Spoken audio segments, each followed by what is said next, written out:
ഓം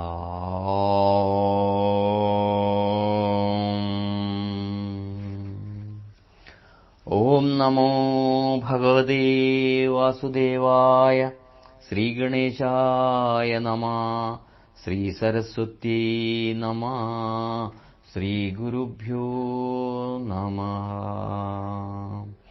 ശ്രീമദ് ഭാഗവത മാഹാത്മ്യം. കൃഷ്ണം നാരായണം വന്ദേ കൃഷ്ണം വന്ദേ വ്രജപ്രിയം.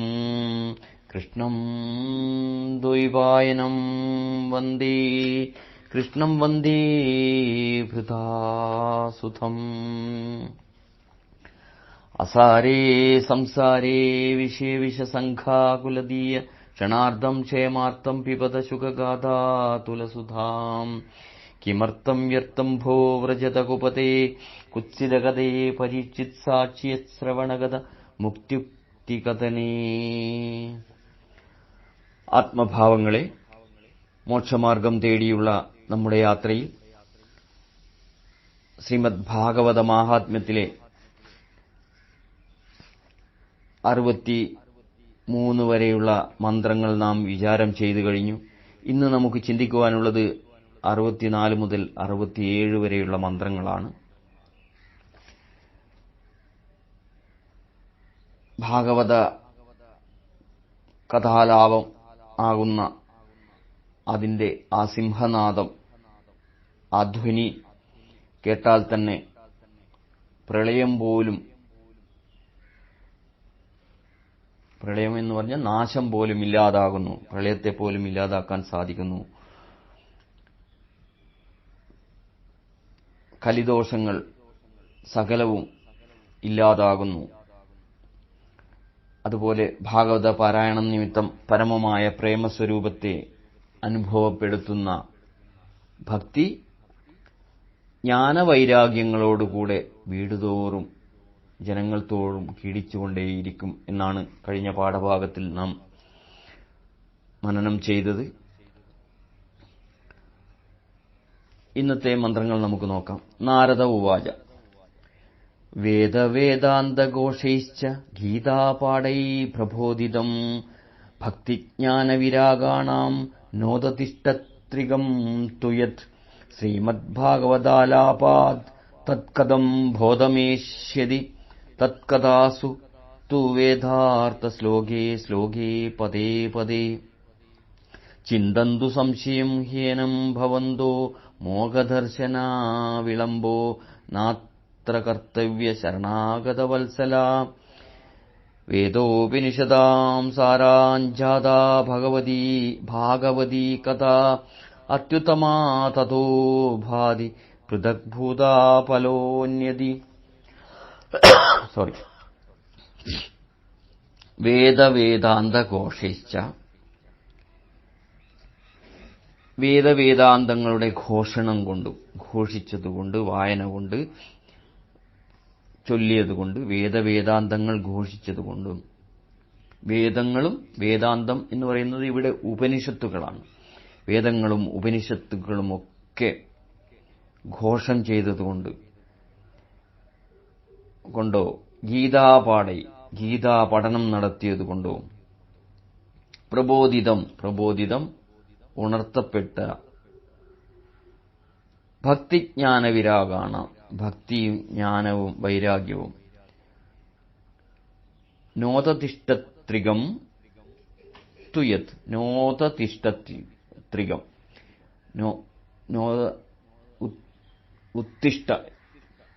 തിഷ്ഠത്രികം എന്ന് പറഞ്ഞാൽ എഴുന്നേറ്റില്ല, ഉണർന്നില്ല. ഈ ജ്ഞാനവൈരാഗ്യങ്ങളെ ഉണർത്താനുള്ള കർമ്മങ്ങളാണ് പറഞ്ഞുകൊണ്ടിരിക്കുന്നത്. അപ്പോൾ വേദങ്ങളും വേദാന്തങ്ങളായ ഉപനിഷത്തുകളും ഒക്കെ ഗീതാപാഠവും ഒക്കെ ചെയ്തിട്ടും പ്രബോധിതം ഉണർന്നില്ല, ഉണർന്നെഴുന്നേറ്റില്ല. അങ്ങനെ ഭക്തി, ജ്ഞാനം, വൈരാഗ്യം എന്നീ 3 പേർ വേണ്ടതുപോലെ ഉണർന്നില്ല എന്നല്ല, വേണ്ടതുപോലെ ഉണർന്നില്ല. അങ്ങനെയെങ്കിൽ ഭാഗവത കഥാകഥനത്തിൽ എങ്ങനെ ഉണരും എന്നാണ് ഇവിടെ പറഞ്ഞുകൊണ്ടിരിക്കുന്നത്. വേദവേദാന്ത ഘോഷൈശ്ച ഗീതാപാഠൈ പ്രബോധിതം ഭക്തിജ്ഞാനവിരാഗാണാം നോദതിഷ്ഠത്രികം തുയത്. ഈ വേദങ്ങളും വേദാന്തങ്ങളും ഭഗവത്ഗീതയും ഒക്കെ പഠിച്ചാൽ ജ്ഞാനമുണ്ടാകും. അങ്ങനെ അതിൽ നിന്നും ജ്ഞാനമുണ്ടാവുകയാണ്. പക്ഷേ ഇവരെ ഉണർത്താൻ സാധിക്കുന്നില്ല എന്നാണ് പറയുന്നത്. ഭക്തിയും ജ്ഞാനവും വൈരാഗ്യത്തെയും മൂന്നുപേരെയും ഇതൊക്കെ ആലാപനം ചെയ്തിട്ടും ഉണർത്താൻ സാധിക്കുന്നില്ല. അപ്പോൾ പിന്നെ എങ്ങനെയാണ് ഉണർത്തുന്നത്? വേദവേദാന്തഘോഷൈശ്ച ഗീതാപാഠൈ പ്രബോധിതം ഭക്തിജ്ഞാനവിരാഗാണാം നോദതിഷ്ഠത്രികം തുയത്. ശ്രീമദ്ഭാഗവതകഥാലാപാത് തത്കഥം ബോധമേഷ്യതി തത്കഥാസു തു വേദാർത്ഥ ശ്ലോകേ ശ്ലോകേ പദേ പദേ. ഈ ശ്രീമദ് ഭാഗവത കഥാലാപ, ഭാഗവത കഥയുടെ ആലാപനം കൊണ്ട് തത്കഥം ബോധമേഷ്യതി, ഉണർന്നുവരും. തത്കഥാസു, തത്കഥാസു എന്ന് പറയുന്നത് ഭാഗവത കഥകളിൽ, തു വേദാർത്ഥ, വേദാർത്ഥങ്ങൾ, വേദങ്ങളുടെ അർത്ഥം, ശ്ലോകേ ശ്ലോകേ പദേ പദേ, ഓരോ ശ്ലോകത്തിലും വേദങ്ങളുടെയും ഉപനിഷത്തുകളുടെയും ഓരോ ശ്ലോകത്തിലെയും ഓരോ പദത്തിലും വേദാർത്ഥത്തെ തന്നെയാണ് പ്രതിപാദിച്ചിരിക്കുന്നത്. ശ്രീമദ് ഭാഗവതത്തിൽ വേദാർത്ഥത്തിലെ ഓരോ ശ്ലോകങ്ങളും ഓരോ പദങ്ങളും തന്നെയാണ് ഇവിടെ പ്രതിപാദിച്ചിരിക്കുന്നത് എന്നാണ് നാരദൻ പറയുന്നത്. ശ്രീമദ് ഭാഗവത കഥാലാപാ തത്കഥം ബോധമേഷ്യതി തത്കഥാസു തു വേദാർത്ഥ ശ്ലോകേ ശ്ലോകേ പദേ പദേ. ഭാഗവത കഥകളിലാകട്ടെ ഓരോ ശ്ലോകങ്ങളിലും ഓരോ പദത്തിലും വേദാർത്ഥത്തെ തന്നെ മാത്രമല്ലയോ പ്രതിപാദിച്ചിരിക്കുന്നത്. വേദത്തിന്റെ അർത്ഥത്തെ തന്നെയാണല്ലോ ശുഗാദി മുനിമാരോട് നാരദർ ചോദിക്കുകയാണ്. വേദവേദാന്തങ്ങളും ഗീതയുമൊക്കെ പഠിച്ചിട്ടും ഉണരാതിരിക്കുന്ന ഭക്തിജ്ഞാന വൈരാഗ്യങ്ങളെ ശ്രീമദ് ഭാഗവത കഥാലാപനം കൊണ്ട് എങ്ങനെ ഉണർത്താൻ സാധിക്കും? ഓരോ ശ്ലോകങ്ങളിലും ഓരോ പദങ്ങളിലും വേദാർത്ഥത്തെ തന്നെ മാത്രമാണല്ലോ പ്രതിപാദിച്ചിരിക്കുന്നത് എന്നാണ് നാരദർ ഈ സനകാദി മുനിമാരോട് ചോദിക്കുകയാണ്. ശ്രീമദ് ഭാഗവത കഥാലാപാത് തത്കഥം ബോധമേഷ്യതി തത്കഥാസു തു വേദാർത്ഥ ശ്ലോകേ ശ്ലോകേ പദേ പദേ. ചിന്തന്തു സംശയം ഹീനം ഭവന്തോ മോഹദർശന. ചിന്തന്തു, ചിന്തിച്ചു, ചിന്തന്തു എന്ന് പറഞ്ഞാൽ മുറിച്ചു കളയുകയാണ്. സംശയം, എന്റെ സംശയത്തെ, ഹീനം എന്തുകൊണ്ട്, ഭഗവന്തോ മോഹദർശന സഫലമായില്ല. വിളംബോ നാത്ര കർത്തവ്യ ശരണാഗത വത്സല. ഇത് എന്താണ് ഇത്രയും താമസം വന്നത് എന്നാണ് നാരദർ ചോദിക്കുന്നത്. വേദാന്തങ്ങളെ തന്നെ ഉച്ചരിച്ചിട്ടും ഉണരാത്ത, ഭവന്തോ മോഹദർശന വിളംബോ നാത്ര ശരണാഗത വത്സല, വേദാന്തങ്ങളെ തന്നെ ഉച്ചരിച്ചിട്ടും ഉണരാത്ത ഭക്തിജ്ഞാന വൈരാഗ്യങ്ങൾ വേദാർത്ഥത്തെ പ്രതിപാദിക്കുന്ന ഭാഗവതഗാഥ പാരായണത്താൽ എങ്ങനെ ഉണരുമെന്നുള്ള സംശയം തീരുന്നില്ല എന്നാണ് നാരദർ പറയുന്നത്. അപ്പോൾ ശരിയായ കാര്യമറിയുന്നവരും ശരണാഗതന്മാരിൽ കരുണയുള്ളവരുമായ ഭഗവാന്മാർ എന്റെ സംശയത്തെ ഉണർത്തിത്തരണം, എന്റെ സംശയത്തെ ഇല്ലാതാക്കിത്തരണം, എന്റെ സംശയത്തെ ചിന്തന്തു സംശയം ഹീനം, ഇതിന്റെ സംശയത്തെ ഭവന്തോ മോഹദർശനം സഫലമാക്കിത്തരണം. വിളംബോ കാലതാമസം കൂടാതെ നാത്ര കർത്തവ്യ ശരണാഗത വത്സല, ശരണാഗതന്മാരോട് വാത്സല്യമുള്ളവരായ മുനിശ്രേഷ്ഠന്മാരെ, അങ്ങ് ശൗനകാദി മുനിമാരെ, അങ്ങ് എന്റെ സംശയത്തെ, ശരിയായ കാര്യമറിയുന്നവരും ശരണാഗതന്മാരിൽ കരുണയുള്ളവരുമായ ഭവാന്മാർ എന്റെ ഈ സംശയത്തെ ഉണർത്തിത്തരണം, സംശയത്തെ തീർത്തു തരണം എന്നാണ് പറയുന്നത്. ശ്രീമദ് ഭാഗവതം വേദവേദാന്ത ഘോഷയിച്ച ഗീതാപാഠൈ, ഈ വേദവേദാന്തങ്ങളും ഗീതയുമൊക്കെ പാഠനം ചെയ്തു കഴിഞ്ഞിട്ടും ഭക്തിജ്ഞാന വൈരാഗ്യങ്ങൾ ഉണരാത്തത് എന്തുകൊണ്ടാണ്? അപ്പോൾ ആ വേദവേദാന്തങ്ങളുടെ പദങ്ങളും അർത്ഥങ്ങളും തന്നെയല്ലേ ഭാഗവതത്തിൽ പ്രതിപാദിച്ചിരിക്കുന്നത്. പിന്നെ എങ്ങനെയാണ് അവർ ഉണരാതിരിക്കുന്നത് എന്നുള്ള ചിന്തന്തു സംശയംഹേനം ഭവന്തോ മോഹദർശന, അങ്ങ് ഭവാന്മാർ സഫലമാക്കിത്തരണം, എന്റെ സംശയത്തെ വിളംബം കൂടാതെ സംശയത്തെ തീർത്തു തരണം എന്നാണ് നാരദ മുനി ചോദിക്കുന്നത്. ഇനി അടുത്ത മന്ത്രത്തിലേക്ക് കടക്കാം. കുമാര ഊചു, കുമാര ഉവാച, മുനി സനകാദി മുനിമാർ പറയുന്നു, വേദോപനിഷദാം സാരാഞ്ജാത ഭാഗവതീ കഥ അത്യുത്തമ തഥോ ഭാതി പൃഥഗ്ഭൂത ഫലോന്നതി. വേദോപനിഷദാം, വേദോപനിഷത്തുക്കൾ, സാരാജ്ജാത, സാരാജ്ജാത സാരത്തിൽ നിന്നും ജനിച്ച്, വേദോപനിഷത്തുക്കളുടെ സാരത്തിൽ നിന്നും ജനിച്ചിരിക്കുന്നു. തഥാ അതുകൊണ്ട്, അത്യുത്തമം അത്യന്തം ഉത്തമമായിട്ട്, ഭാതി പ്രകാശിക്കുന്നു, ഫലോന്നതി ഫലം കൊണ്ടുള്ള ഔന്നത്യം, പൃഥഗ്ഭൂത ഭിന്നമായിരിക്കുന്നു.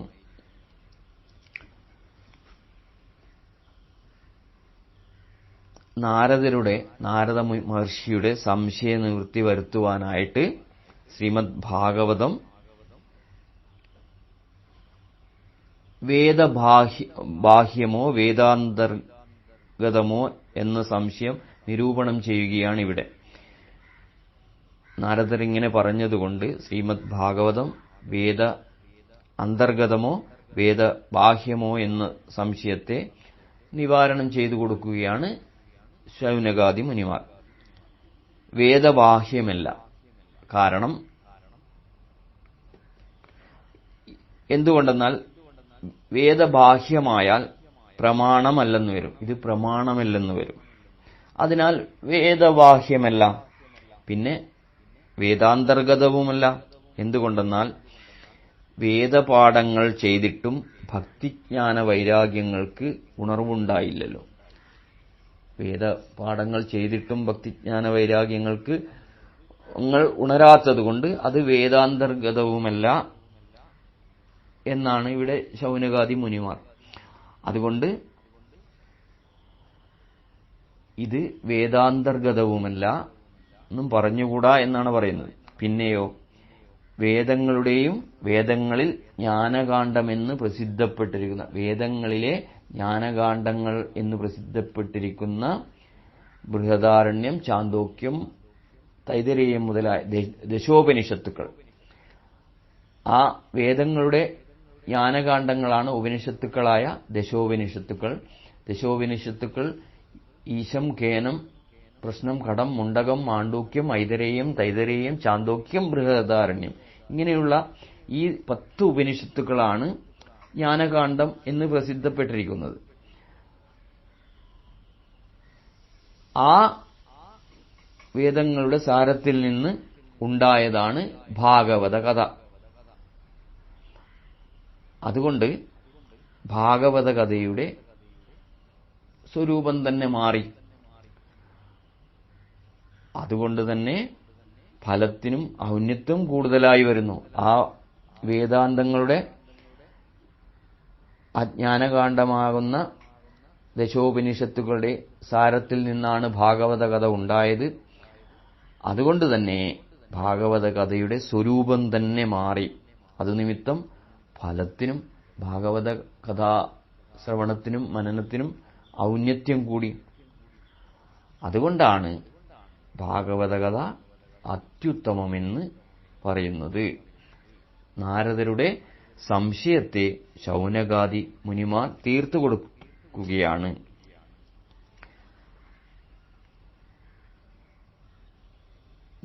ഭാഗവതം ശ്രീമദ് ഭാഗവതം വേദാന്തർഗതമോ വേദബാഹ്യമോ അല്ല. കാരണം വേദപാഠങ്ങൾ ചെയ്തിട്ടും ഭക്തിജ്ഞാന വൈരാഗ്യങ്ങൾക്ക് ഉണർവുണ്ടായില്ല. പക്ഷേ വേദങ്ങളുടെ ജ്ഞാനകാണ്ഡമെന്ന് പറയപ്പെടുന്ന വേദങ്ങളുടെ ജ്ഞാനകാണ്ഡമായ ദശോപനിഷത്തുക്കൾ, ആ 10 ഉപനിഷത്തുക്കൾ, ആ 10 ഉപനിഷത്തുക്കളുടെ ദശോപനിഷത്തുക്കളുടെ സാരത്തിൽ നിന്നുണ്ടായതാണ് ഭാഗവത കഥ എന്നാണ് ശൗനകാദി മുനിമാർ പറയുന്നത്. ആ 10 ഉപനിഷത്തുകൾക്ക് ഭഗവത് പാദർ ശ്രീ ശങ്കരാചാര്യസ്വാമികൾ, ശങ്കര ഭഗവത്പാദർ 10 ഉപനിഷത്തുകൾക്ക് വ്യാഖ്യാനം ചമച്ചിട്ടുണ്ട്. ആ 10 ഉപനിഷത്തുകൾ ആണ് ദശോപനിഷത്ത് എന്നറിയപ്പെടുന്നത്. ആ ദശോപനിഷത്തിന്റെ സാരത്തിൽ നിന്ന് ഉണ്ടായതാണ് ഭാഗവത കഥ.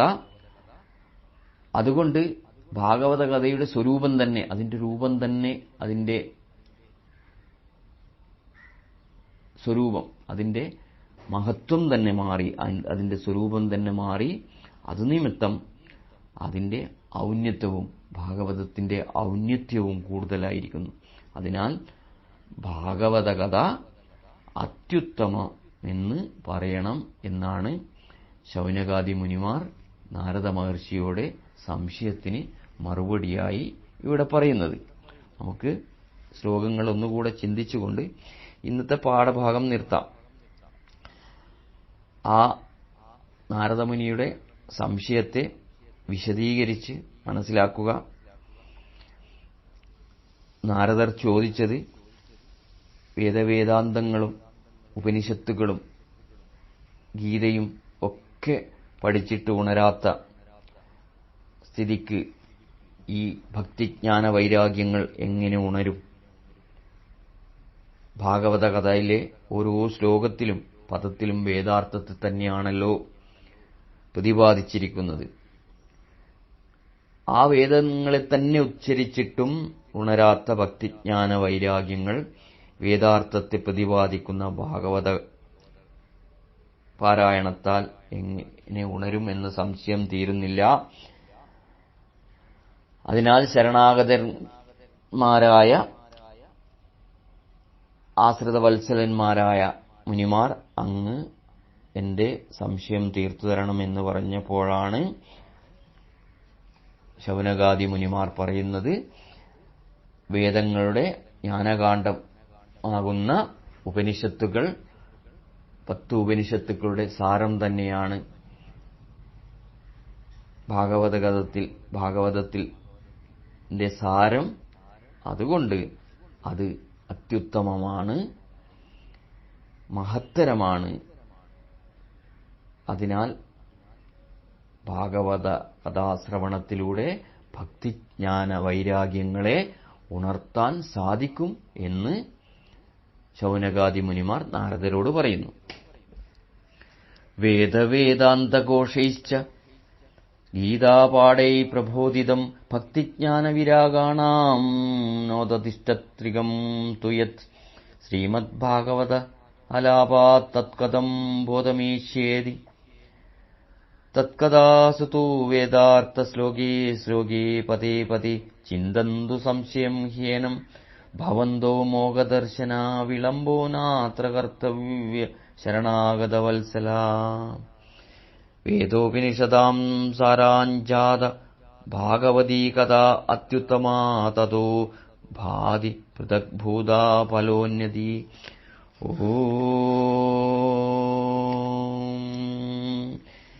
സ്വസ്തി പ്രജാഭ്യാം പരിപാലയന്താം ന്യായേന മാർഗേണ മഹിം മഹിഷാ ഗോബ്രാഹ്മണേഭ്യः ശുഭമസ്തു നിത്യം. ലോകാ സമസ്താ സുഖിനോ ഭവന്തു. ഓം ശാന്തി ശാന്തി ശാന്തി.